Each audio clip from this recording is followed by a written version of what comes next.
This could be the message without any words, right? One picture is worth 1,000 words. I don't know what I look like, but anyway.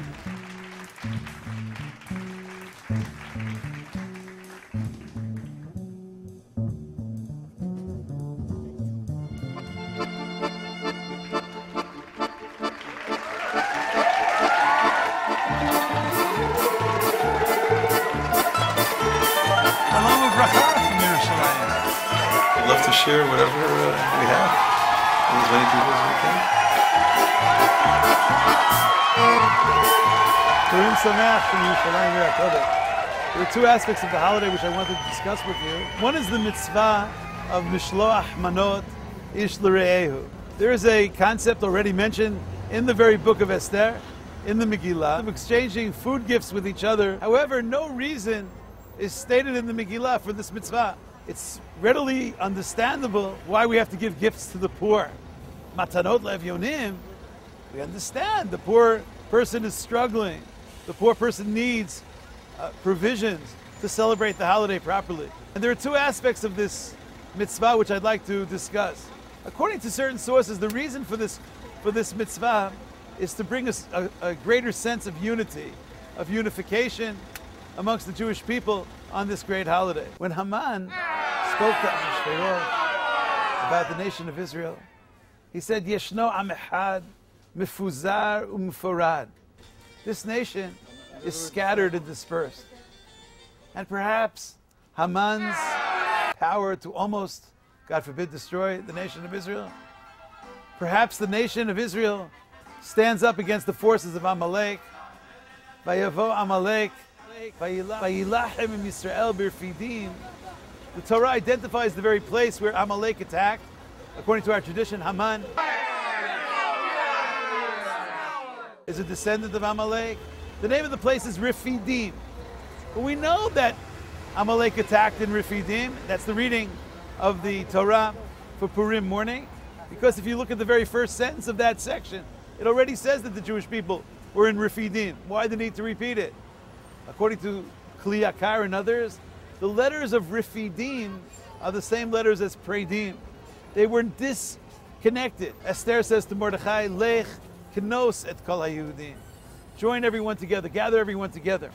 Nikhalu haYehudim ba'arehem. They all gathered together in their cities. In fact, there are some very strange grammatical structures in the very... I'm so happy people are celebrating Purim early. There are some grammatical structures. Hashem should bless you. V'kibel haYehudim. The Jewish people accepted upon themselves to carry out this holiday.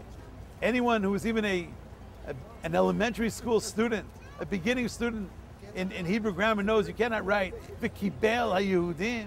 It should say V'kibelu haYehudim, because the Jewish people accepted this holiday as one. They joined together. Birotam yachad tchelet Mordechai. It was the spirit of togetherness which was the tikkun. Perhaps Mishloach Manot is there to bring everyone.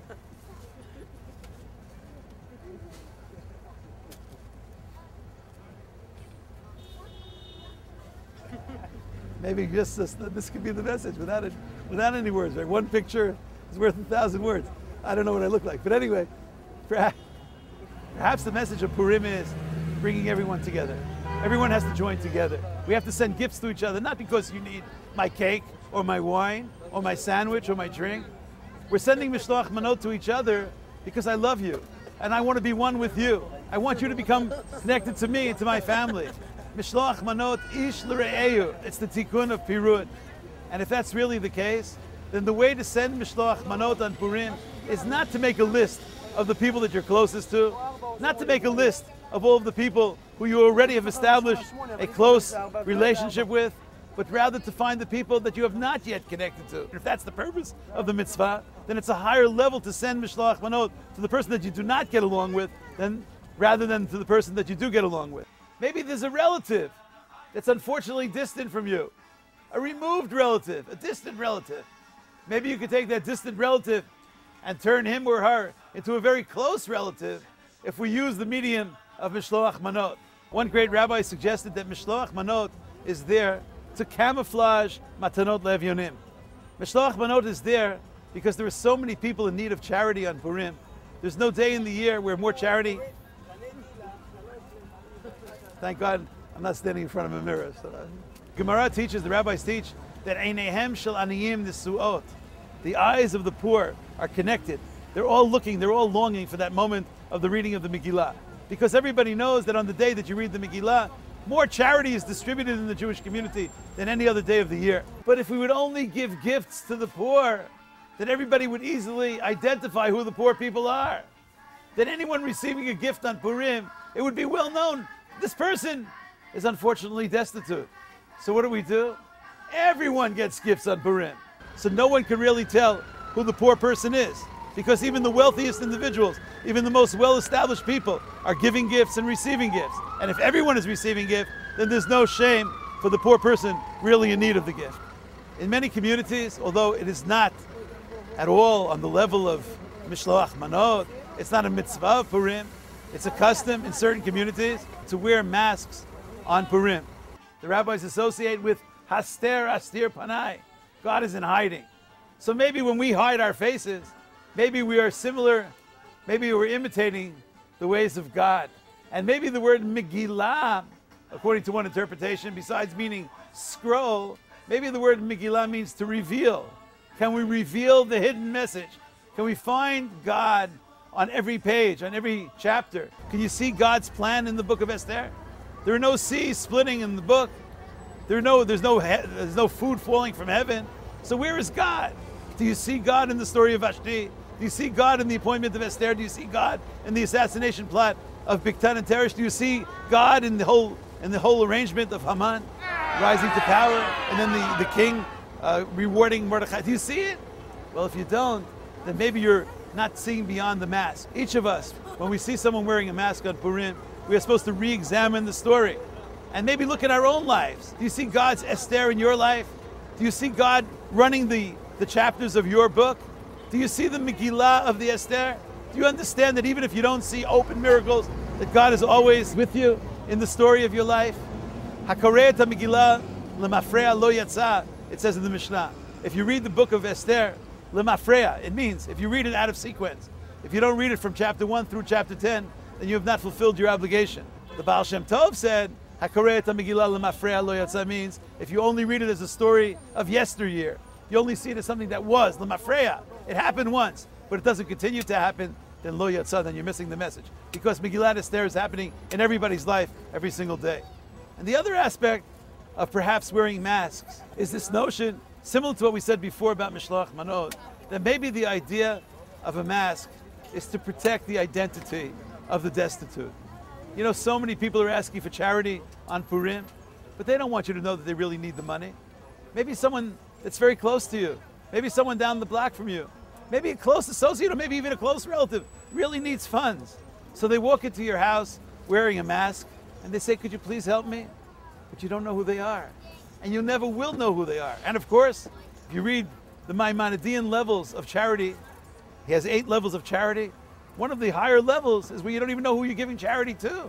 So maybe everyone walks around with a mask so that you can give charity without even being able to identify the person receiving the charity. And on another level, maybe the idea of a mask is unconditional love.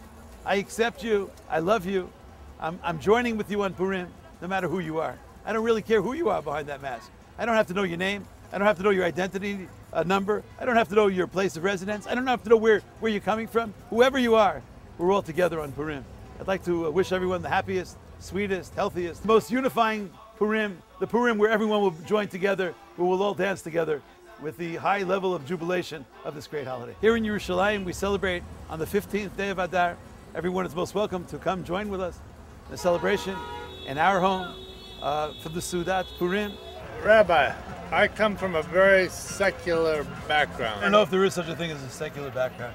All people are deeply religious, even if they're masked with the masks of secular behavior. All of the hidden tzaddikim are all hidden. You know, that's one of the levels of the highest level righteous people. They're so secret and they're so hidden that no one even knows how righteous they are. Halloween and Purim. Just because something looks similar on an external level doesn't mean that one can compare them on an internal level. When you give something in a real way, especially if you're giving it for a religious reason, that itself, the very act of giving, is taking. Just marveled by your beautiful Purim face.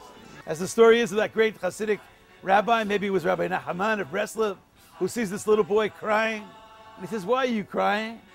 He says, because we were playing hide and seek. He says, so why are you crying? He said, because I went to hide and no one came to seek me. He says, you know, that's why God cries? Because this whole world is one hide and seek game. Because God is always in hiding. Olam means to hide, the Hebrew word for world. And we are to seek God. Open your house wide to everyone. Maybe that's beautiful, and it is, it's noble. But if the only people coming to your house are aniyim, then people may be ashamed to walk into your house. But if your house is open to everyone, then the poor will feel comfortable in your home.